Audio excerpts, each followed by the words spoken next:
Welcome back, Mishpaka. Today, we're going to be going over section 1.3.6, the Tower of Babel, the First World System. The tower was not a myth, it was a system. What later generations came to call the Tower of Babel was not merely a construction project, nor a simple monument to human pride. It was the earliest attempt to establish a unified global order, combining centralized government, unified language, institutionalized religion, controlled education, regulated labor, architectural dominance, astronomical calculation, and ideological conformity. It was the first attempt to build a worldwide civilization under a single authority. Babel was the place where the world system was first attempted. Government, military, education, religion, and construction all unified into one. Ziggurats, technology repurposed into theology. The structure Nimrod ordered was a ziggurat, a stepped temple pyramid that served as an astronomical platform, a religious temple, an administrative center, and a symbol of political dominance. These were the skyscrapers of the ancient world, and the Tower of Babel would have been the largest ever attempted. The meaning of "let us make a name." The people declared in Bereshit chapter 11:4, "Let us build for ourselves a city and a tower, and let us make a name." To make a name meant to create divine authority, political supremacy, and a centralized world identity. This was a theological rebellion as much as a political one. Nimrod wanted to be king over all the Arats, not just the men, but of authority, imitating the sovereignty of Yahuwah. One language, the tool of ideological control. With a single language, Nimrod could direct labor, indoctrinate populations, centralize teaching, unify religion, and suppress dissent. In Bereshit chapter 11:6, Hadavar states, Yahuwah says, "Now nothing will be withheld from them which they plan to do." The danger was not the tower itself, the danger was the system behind it. The adversary knew that if you can control language, you can control identity. The city plus the tower equals government plus religion. In ancient Mesopotamia, every major city had 1. A palace, political power, 2. A ziggurat, a religious power. But Babel attempted to merge these two into one structure, and this became the foundation of every later imperial system. Government, religion, and education were all fused together in Babel. The spiritual dimension, a counter-creation. Again, the Tower of Babel represented a theological challenge to the order of Yahuwah. Ziggurats were believed to be stairways linking Arats and Shamayim. Humanity attempted to build its own gateway, a counterfeit Adan. Yahuwah intervention. Yahuwah confused their language and scattered the people. It is mentioned in Hadabar in Bereshit chapter 11:5-8. Then Yahuwah came down to see the city and the tower which the Bunim of men had built. And Yahuwah said, "Look, they are one people, and they all have one language. And this is what they begin to do. And now, they are not going to be withheld from doing whatever they plan to do. Come, let us go there and confuse their language, so they do not understand one another's speech." And Yahuwah scattered them from there, over the face of all the Arats, and they ceased building the city. It is also mentioned in Yubalim, Jubilees, chapter 10:22-24.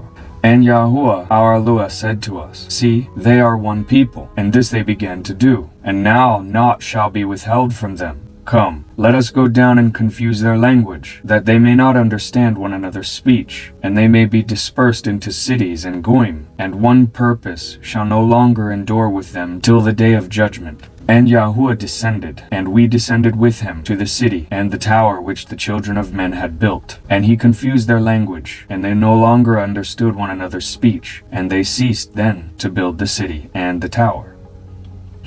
This ended global unity, centralized religion, and unified political ambition. But the blueprint of Babel survived.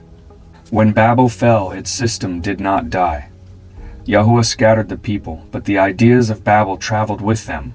Politics, religion, architecture, ideology, astronomy, and power structures. The scattering divided the people, but it multiplied the system. Every goy carried a piece of Babel with them.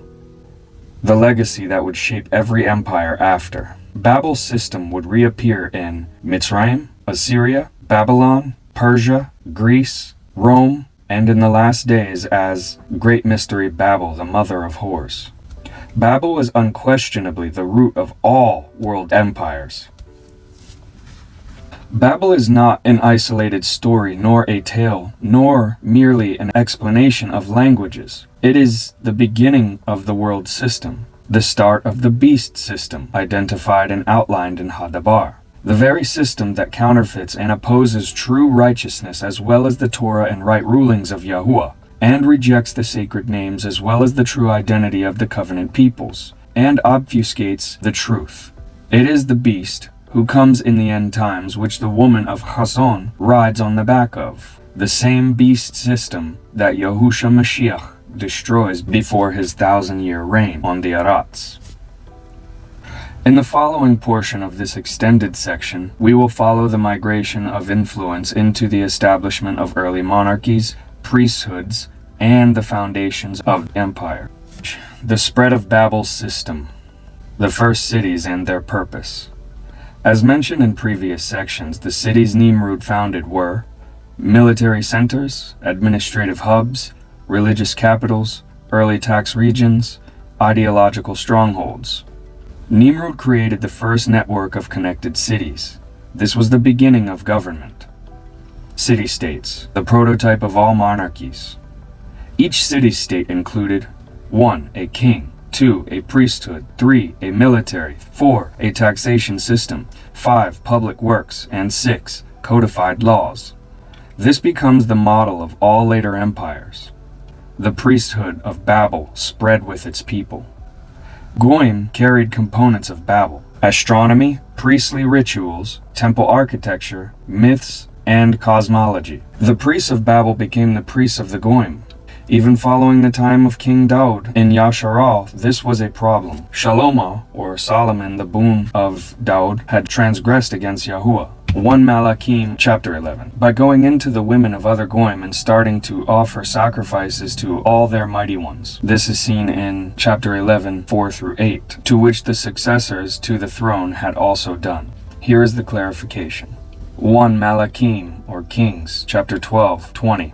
And it came to be when 𝤉𝐄𝐿 heard that Yaroboam had come back, they sent for him and called him to the congregation and appointed him to reign over all 𝤉𝐄𝐿. There was none who followed the house of Daud, except the tribe of Yehuda only. Here's chapter 12, 26-32. And Yaroboam said in his heart, Now the reign shall return to the house of Daud. If these people go up to do slaughterings in the house of Yahuwah at Jerusalem, then the heart of this people shall turn back to their master, Rehoboam, king of Yehuda, and they shall slay me, and go back to Rehoboam, king of Yehuda. So the king took counsel and made 2 calves of gold, and said to the people, It is too much for you to go up to Jerusalem. See, your mighty ones, O 𝤉𝐄𝐿, which brought you up from the land of Mytsraym. And he put one up in Bethel, and the other he put in Dan. And this matter became a transgression, for the people went before the one as far as Dan. And he made the house of high places, and made priests from all sorts of people, who were not of the Bunim of Lui.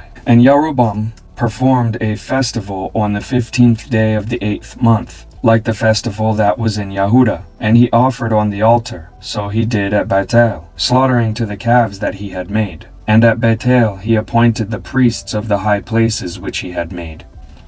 As clearly seen, priest structure was common. Priests were used to offer ritual sacrifices, which often included human sacrifices, to mighty ones, and at varying times, priests instructed the covenant peoples of 𝤉𝐄𝐿, appointed by kings of the Arats. Transgression was not limited to outside influence in this matter. And priests and priest-king power structures played a major role in the development of all 𤤄𝐄. The division of 𤤄𝐄 and the spread of the system.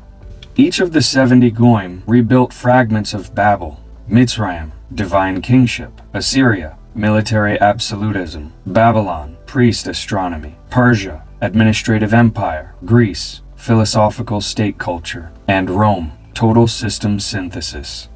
Every 𤤄𝐄 rebuilt Babel in its own way. A future reunification was inevitable. Because the systems shared the same blueprint, a single empire would one day absorb them all, Rome. Though this will be fully explored later. Transition to 1.3.7.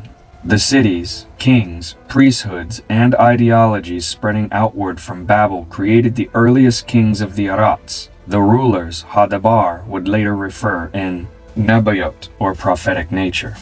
The next section will examine how these early rulers formed dynasties, territorial states, regional alliances, military systems, and competing religious powers, leading to the earliest empires recognized in archaeology and Hadabar.